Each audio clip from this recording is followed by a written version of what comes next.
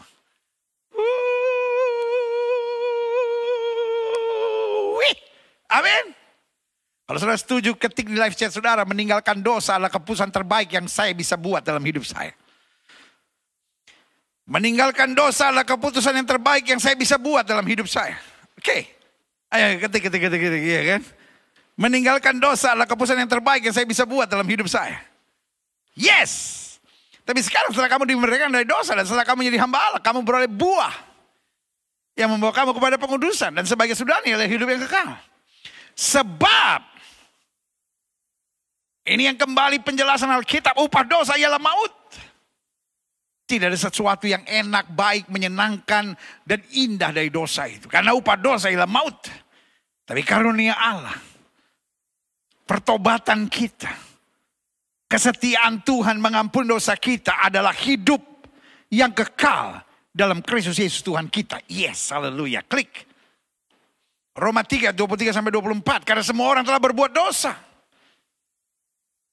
dan telah kehilangan kemuliaan Allah. Artinya tadinya kita semua telah berbuat dosa. Why do we need Christ? Kenapa kita butuhkan Kristus, bukan sekedar agama? Karena agama cuma mengarahkan kita pada perbuatan baik. Tapi Kristus memberi jaminan pengampunan dosa.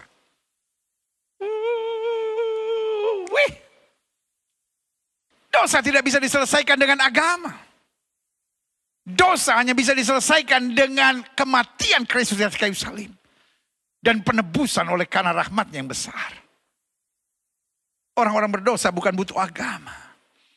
Orang-orang berdosa kadang-kadang makin tertekan dengan agama. Kenapa? Karena agama seringkali hanya menuding orang berdosa, nggak benar, masuk neraka.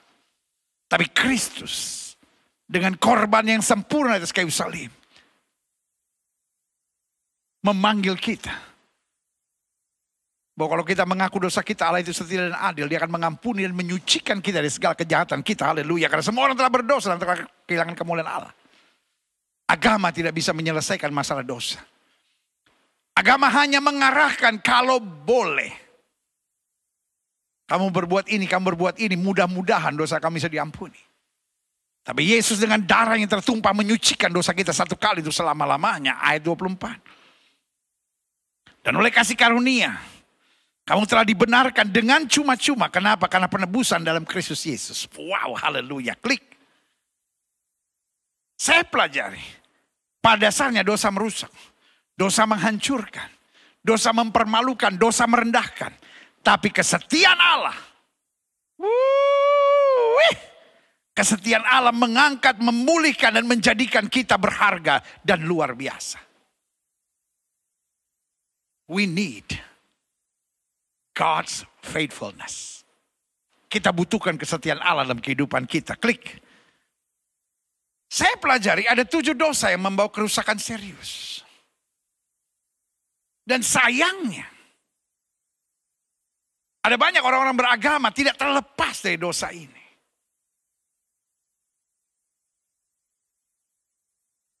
Sebagian kita either alumni, istilah alumni ini seru saudara.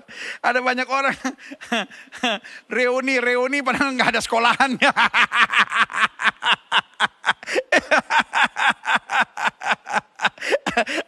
Alumni tapi nggak pernah sekolah. Bahaya itu, iya kan? Iya. Yang paling repot adalah orang yang menyebut dirinya alumni tapi nggak pernah sekolah. Reuni padahal nggak pernah sekolah.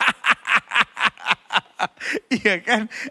Aduh, minta ampun lah. Iya kan? Dan kalau reuni itu setelah berapa puluh tahun gitu baru reuni. Kalau kemarin itu reuni, sekarang aneh saudara-saudara, ya kan? Tapi sudahlah, memang begitulah. Ada yang alumni, ada yang reuni. Tapi kalau kita mau jujur, kita alumni pendosa semua. Tapi jangan reuni. Alumni pendosa kok mau reuni. Ya saya dulu suka berzina pendeta, sekarang mau reuni ya dosa lu. Iya kan? Nah ini saya bilang 7 dosa yang dapat membawa kerusakan serius. Ada orang-orang yang alumni, tapi iblisnya masih terus mau ngajak reuni. Ada orang-orang yang masih jatuh di 7 dosa ini. Ada yang mungkin sebagian yang udah ditinggalkan, tapi sebagian yang masih terbelenggu. Nah ini sebabnya menarik untuk kita pelajari waktu kita bicara kesetiaan Tuhan. Yaitu mengampuni dosa kita. Yang pertama, envy. Atau iri hati. Apa itu iri hati? Yakobus 3:16 bilang, sebab di mana ada iri hati dan mementingkan diri sendiri, di situ ada kekacauan dan segala macam perbuatan jahat. Lawannya iri hati adalah bersyukur dan puas diri. Ada orang yang selalu iri hidupnya. Membanding-bandingkan dirinya dengan orang lain. Sampai ada pepatah bahasa Inggris yang berkata, the grass are greener on the other side. Rumput tetangga selalu lebih baik. Suami tetangga selalu lebih hebat. Suami yang sudah nonton-nonton di sinetron. Suami yang sudah lihat-lihat di Instagram. Yang bikin surprise lah buat istrinya. Yang ngajakin istrinya keluar kota lah. Yang belikan barang-barang mewah buat istrinya lah. Pak, gak minta sih, gak minta, cuma nyindir. Bu boleh gak stop nyindir bu? Kampungan banget sih gaya begitu. Pak, aku baru ngelihat si ini. Dia di tengah-tengah kesibukannya selalu ada waktu ya buat istrinya. Tapi istrinya juga gak nyinyir kayak lu. Mau bu digituin? Boleh gak? Boleh gak? Kita belajar dewasa sedikit dalam hidup, kenapa sih? Oh hidup selalu iri gitu. Hidup tuh makanya jangan selalu ngelihat ke atas. Hidup tuh harus belajar ngelihat ke bawah. Kita lihat ke atas untuk supaya kita selalu berjuang. Saya harus jadi pribadi yang lebih baik, saya harus berjuang lebih sungguh-sungguh.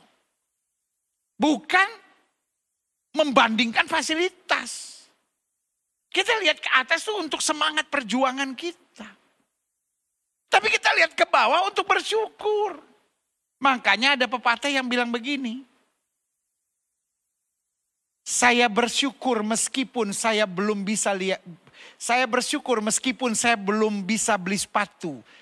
Sampai saya melihat ada orang yang tidak punya kaki. Artinya di bawah kita masih selalu ada keadaan yang lebih buruk dari kita. Kenapa sih kita nggak bersyukur? Setan mau kita iri. Setan mau kita banding-bandingkan. Setan mau kita melihat orang lain kayak lebih baik. Orang lain kayaknya lebih hebat. Orang lain kayaknya lebih happy. Orang lain kayaknya lebih begini. Pak, Bu, adik-adik muda, jika itu yang sedang menguasai engkau dalam nama Yesus. Setan itu harus dilepaskan. Sorry untuk tegas untuk ini. Iri hati. Ada roh setan yang membelenggu. Karena di mana ada iri hati. Selalu kata Alkitab, ada pementingan diri sendiri dan kejahatan. Yang kedua,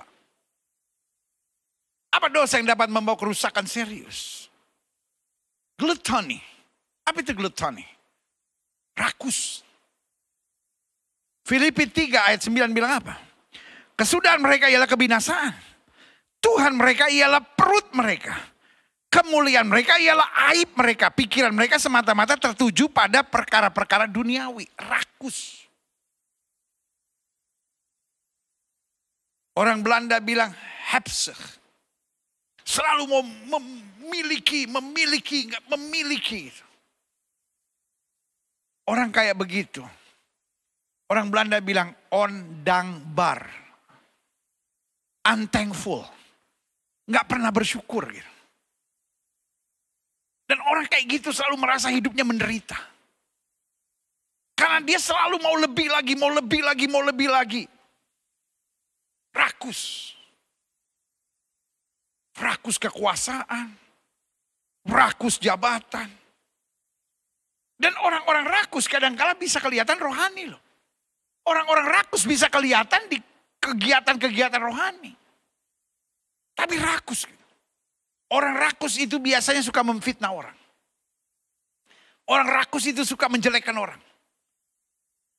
Karena orang rakus itu hanya ingin supaya dirinya yang paling menonjol. Gak pernah bisa bersyukur. Folks. Dalam hidup ini sorry ya. Bukan kita nih menderita, bukan kita nih susah, bukan kita nih kayaknya tertekan banget gitu. Kita cuma kurang bersyukur. Banyak kok yang udah kita terima. Banyak kok berkat yang kita sudah dapat. Betul gak semua yang kau inginkan harus terjadi kawan. Tapi cukup kok berkat Tuhan dalam hidup kita. Ibu, bisa gak ibu bersyukur sedikit gitu? Stop gitu, stop ngeluh, stop bersungut, stop kecewa gitu, stop ngelihat segala sesuatu seperti kayak cuma saya yang menderita, cuma saya yang susah. Boleh gak lihat segala kebaikan Tuhan dalam hidup kita lalu kita mulai bersyukur. Saya bisa merasakan adik-adik muda yang hidupnya tuh ondankbaar gitu. Unthankful, yang hidupnya gluttony gitu, yang hidupnya rakus. Itu gak pernah bisa nikmat hidupnya gitu. Tapi bukan situasimu buruk, tetapi roh rakus menguasai engkau. Hamba-hamba Tuhan. Bersyukur. Mungkin kita gak dipakai seperti orang lain, gak apa-apa. But you are still special in God's eyes. Cukup. Cukup berkat Tuhan dalam hidup kita. Di akhir zaman. Iblis rangsang kita. Dengan media-media sosial. Dengan gaya hidup hedon. Supaya kita bersaing sama semua orang. Dan kita jadi rakus gitu. Gak bisa bersyukur untuk apa yang ada pada kita. Mulai hari ini yuk. Kita stop. Untuk jadi orang yang terus ngeluh gitu. Mulai hari ini kita katakan Tuhan. Whatever that you have given me. Apa saja yang engkau sudah sediakan bagiku. Itu cukup. Engkau Tuhan yang luar biasa bagiku. Waktu kita belajar thankful dalam hidup ini. Waktu kita belajar dankbaar gitu. Waktu kita belajar bersyukur untuk semuanya. Engkau kagum melihat berkat-berkat Tuhan tercurah dahsyat dalam hidupmu. Yang ketiga. Ada dosa yang membawa kerusakan serius dalam hidup kita. Yaitu greed. Love of money. Serakah gitu. Dikuasai oleh cinta akan uang. Pikiran kita duit lagi. Serakah gitu. Coba lihat selanjutnya dalam 1 Timotius 6 ayat 10. Cinta uang adalah salah satu akar berbagai kejahatan. Dan karena memupuk cinta itu, cinta uang, ada yang menyimpang dari iman dan menyakiti diri dengan banyak penderitaan. Dengan lain kata, kalau seorang itu cinta uang, dia rela jual diri. Dan ada yang sampai jual iman. Ada yang sampai sangkal imannya. Ada yang tinggalkan Tuhan. Karena dia merasa Wah, kalau saya beriman terus jabatan saya nggak naik-naik, pangkat saya nggak naik-naik, hidup saya nggak baik ini kalau begini. Udahlah, ngapain pertahankan iman Kristen ini? Toh juga semua agama toh sama. Saudaraku yang kasih dalam Tuhan, semua agama sama mengajarkan yang baik, tapi Kristus memberi jaminan keselamatan di sorga buat setiap kita yang percaya. Jangan hanya karena love of money.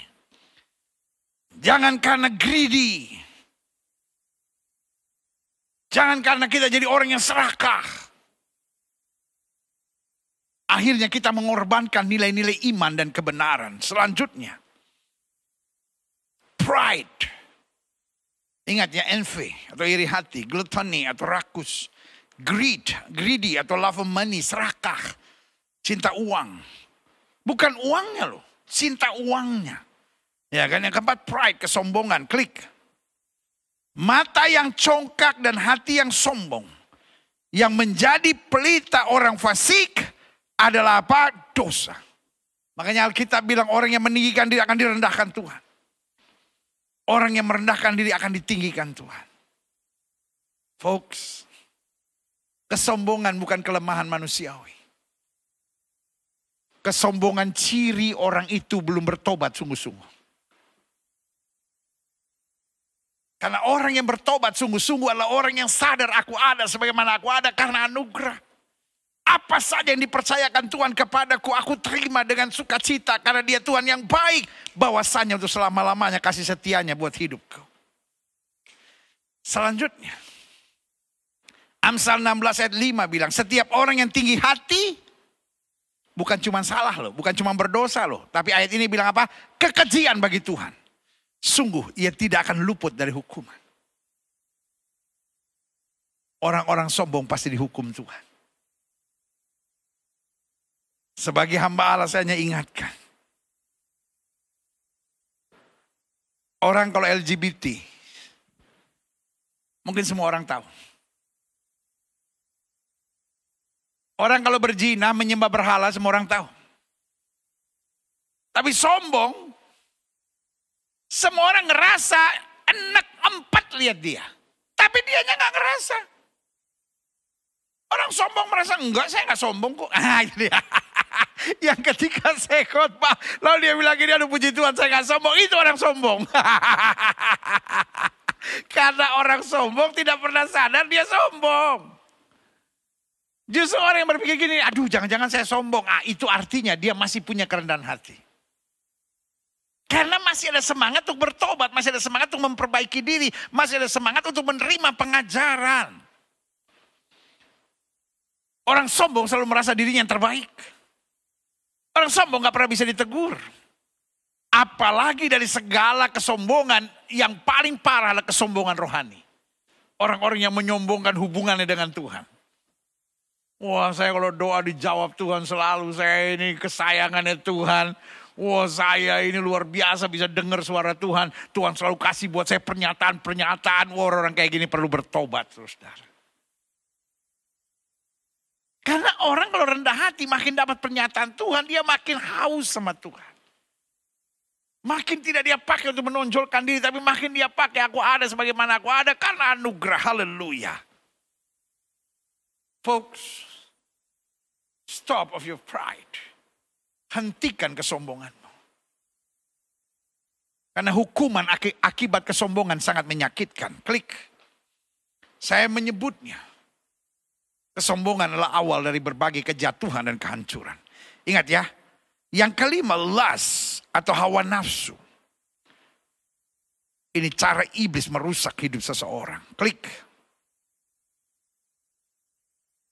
Kolose 3 ayat 5 bilang, karena itu matikan dalam dirimu segala sesuatu yang duniawi. Yaitu percabulan, kenajisan, hawa nafsu, nafsu jahat dan juga keserakahan yang sama dengan penyembahan berhala. Ini semua lust.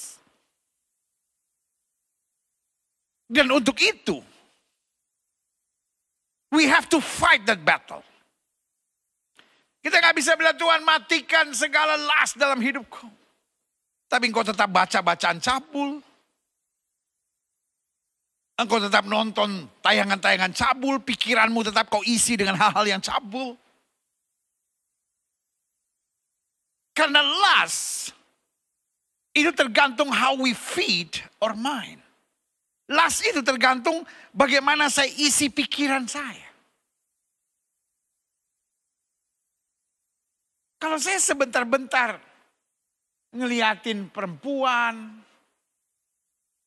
yang seksi, saya sebentar-bentar ngeliatin laki yang menurut saya seksi, saya sebentar-bentar ada dalam canda-canda yang cabul, saya sebentar-bentar baca bacaan cabul, tonton tontonan cabul, dan merasa kan nggak apa-apa, saya kan udah dewasa.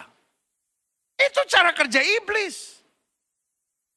Tidak sedikit anak-anak muda terikat dengan belenggu onani dan masturbasi.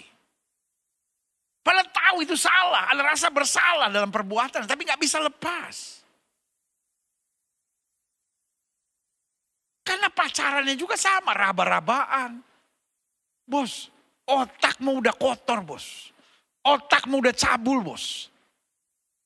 You need deliverance. Engkau perlu dilepaskan. Makanya Alkitab bilang matikan. Bagaimana cara mematikannya?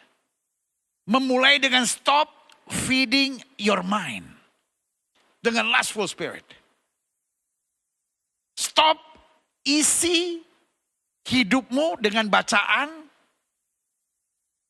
omongan-omongan, tayangan-tayangan, pokoknya mata, telingamu harus bebas dari segala sesuatu yang memancing lust itu.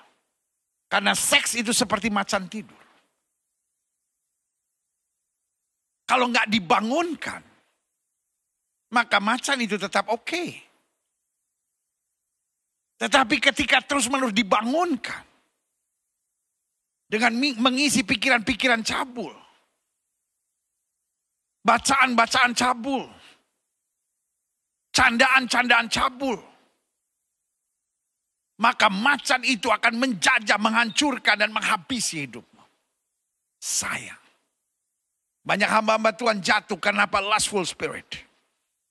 Banyak anak-anak muda rusak hidupnya karena lustful spirit. Banyak rumah tangga rusak karena apa? Lustful spirit. Makanya Alkitab bilang, di akhir zaman, ada 3 roh najis yang merupai katak yang akan menyerang. Mulai dari pemimpin-pemimpin, pelayan-pelayan Tuhan, bahkan keluarga-keluarga. Selanjutnya, yang keenam, sloth atau malas atau bebal. Makanya Alkitab bilang, hai pemalas, belajarlah dari semut. Yesus bilang apa? Bapakku masih bekerja juga dan aku bekerja juga. Anak-anak Tuhan harus rajin. Anak-anak Tuhan jangan pelit dan anak-anak Tuhan jangan malas, saudara. Coba lihat ayat ini. Efesus 5 ayat 15 sampai 17. Karena itu perhatikanlah dengan seksama. Bagaimana kamu hidup. Janganlah seperti orang bebal. Tapi seperti orang arif. Dan pergunakan waktu yang ada. Karena hari-hari ini adalah jahat. Sebab itu janganlah kamu bodoh. Tapi usahakanlah supaya kamu mengerti kehendak Tuhan. Isi hari-hari kita dengan kerajinan. Orang malas selalu melihat ada singa di jalan. Ada musuh mengintai. Jadi orang malas adalah orang yang terjajah pikirannya oleh setan. Takut bertindak. Takut gagal. Takut ini, takut itu. Tapi orang-orang rajin percaya. Allah turut bekerja dalam segala hal untuk mendatangkan kebaikan. Saya mau ingatkan adik-adik muda, wake up. Mari jadi orang rajin. Saya mau ingatkan pemimpin-pemimpin, hamba-hamba Tuhan, ayo rajin. Rajin berjuang. Rajin belajar. Rajin membaca. Rajin berdiskusi. Jangan cuma rajin stalking Instagram. Rajin main game. Rajin omongin orang. Itu rajin yang merusak, saudara. Tapi kita rajin belajar. Rajin baca buku. Rajin menggali sesuatu yang baru. Rajin berdiskusi. Rajin memahami kehendak Tuhan. Karena itu kehendak Tuhan yang Tuhan kehendaki dalam hidup kita. Haleluya. Selanjutnya. Yang ketujuh saya pelajari. Apa dosa yang dapat membawa kerusakan? Yaitu wrath atau amarah. Bukan sekedar marah biasa, tapi wrath, anger gitu. Marah yang udah gak ada aturannya. Makanya Alkitab bilang, jangan sampai matahari tenggelam sebelum padam amarahmu. Artinya jangan sampai marah yang mendatangkan kegelapan. Makanya Alkitab juga ajarkan buat kita. Tinggalkanlah marah, tinggalkan panas hati itu. Mazmur 37 ayat 8 dikatakan berhentilah marah. Dan tinggalkanlah panas hati itu. Jangan marah, itu hanya membawa kepada kejahatan. Dalam bagian lain dikatakan kalau kamu marah jangan sampai kamu berbuat dosa. Artinya ada marah yang memberi semangat buat orang. Contohnya kau marah sama anakmu. Dan kau bilang, nak, kamu tuh anak pinter. Tuhan tuh punya rencana yang indah buat hidup kamu. Kamu harus rajin, kamu harus berjuang. Engkau marah. Tapi memberi motivasi, memberi dorongan, memberi kekuatan. Because engkau marah out of love. Jadi orang bisa marah out of love. Tapi orang bisa marah out of hate. Karena benci banget sama nih anak. Nih anak bodoh banget. Jadi kata-katanya itu memaki, menghina, menjelekan, menghancurkan. Ya tapi kan itu kebaikan. Bagaimana bisa kebaikan? Apapun dari setan hanya akan menghancurkan. Engkau boleh marah tapi kendalikan kata-katamu. Engkau boleh marah, kendalikan pikiranmu. Kalau engkau marah masih kegelapan, masuk kamar dulu, bertobat dulu, bereskan sama Tuhan. Itu artinya amarahmu sedang dipakai oleh setan. Banyak pelayanan hancur karena amarah yang tidak terkendali. Banyak rumah tangga hancur, banyak persahabatan hancur. Banyak perusahaan, bisnis hancur. Banyak orang karirnya, hari depannya hancur. Kenapa? Karena gak bisa mengendalikan wrath. Gak bisa mengendalikan amarah dalam hidupnya. Alkitab bilang, orang yang tidak bisa mengendalikan diri seperti kota yang roboh temboknya. Klik. Efesus 4 ayat 26 bilang, apabila kamu menjadi marah, janganlah kamu berbuat dosa. Janganlah matahari terbenam sebelum padam amarahmu. Jadi kalau marah, tetap minta Tuhan bimbing hidupmu. Supaya tetap menguatkan, memberkati, memberi motivasi, memberi semangat, menyadarkan dan mempertobatkan. Klik. Selanjutnya, kenapa dia sudah mengampuni dosa? Karena dia sudah mengampuni dosa. What is my step? Kan Tuhan sudah melakukan segala-galanya dalam kesetiaannya mengampuni dosa saya. So what should I do? Apa yang harus saya kerjakan? Yang pertama, kita harus sadar untuk tidak kembali pada dosa yang sudah dibereskan Tuhan. Tuhan sudah membereskan dosa saya masih kembali ke dosa saya. Itu kata Alkitab seperti anjing yang kembali pada muntahnya. Bapak ibu adik-adik muda hamba-hamba Tuhan yang saya sayangi dalam kasih Tuhan. Karena saya percaya kau diurapi Tuhan. Kalimat Yesus jelas, dosamu sudah kuampuni, jangan berbuat dosa lagi. Kita sudah mendapat berkat yang besar, dosa kita sudah diampuni. Karena itu mari dengan syukur kita berkata, dengan apakah aku balas kepada Tuhan segala kebaikan dalam hidupku, haleluya. Yang kedua, karena dia sudah mengampuni dosa saya, maka saya harus bersyukur dengan mengisi hari-hari kita dengan berkenan kepada Tuhan.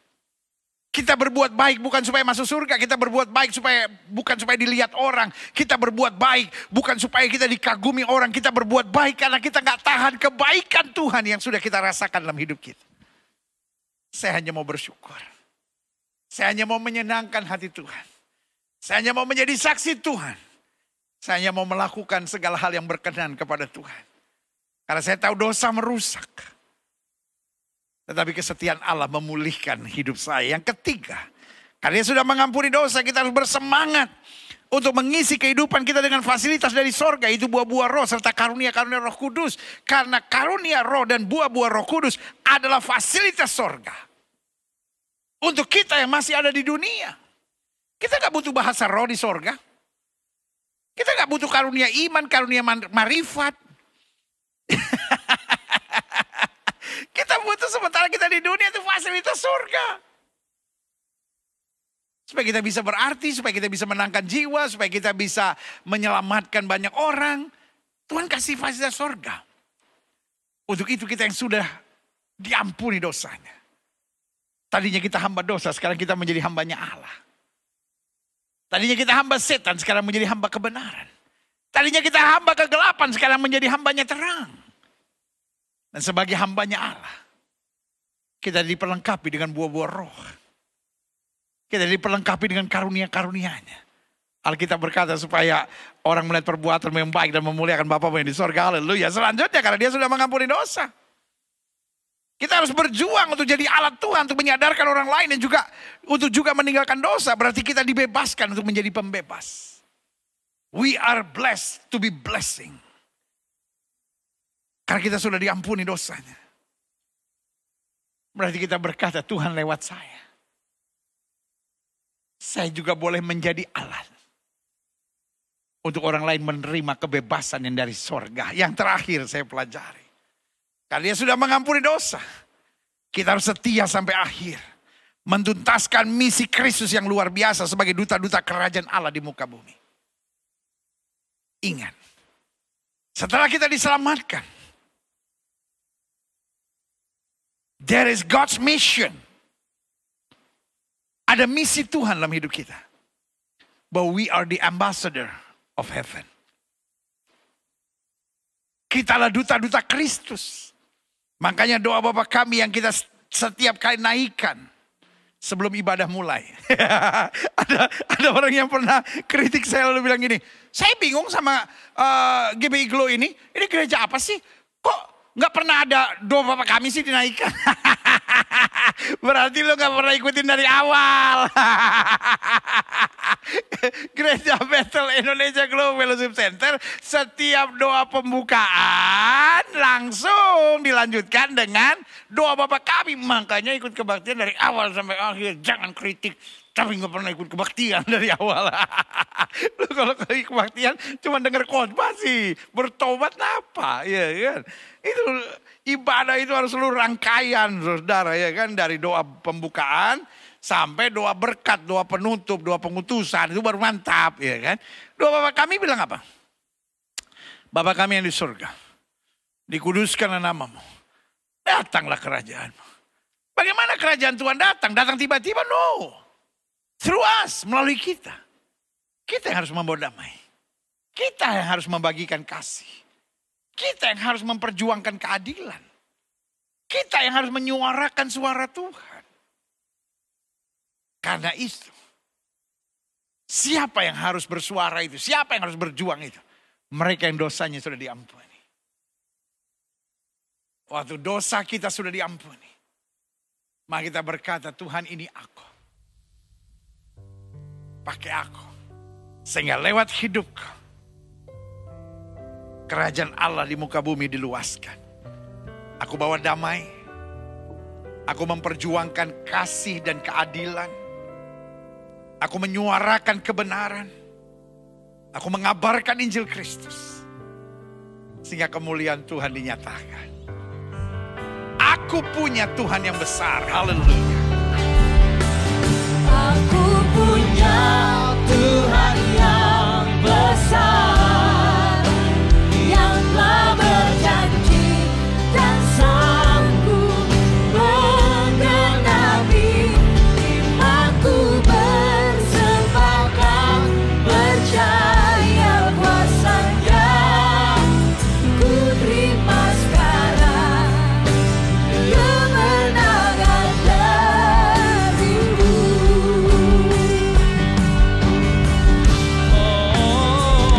Aku punya Tuhan yang besar, yang telah berjanji dan sanggup menggenapi imanku, bersepakat percaya kuasa-Nya.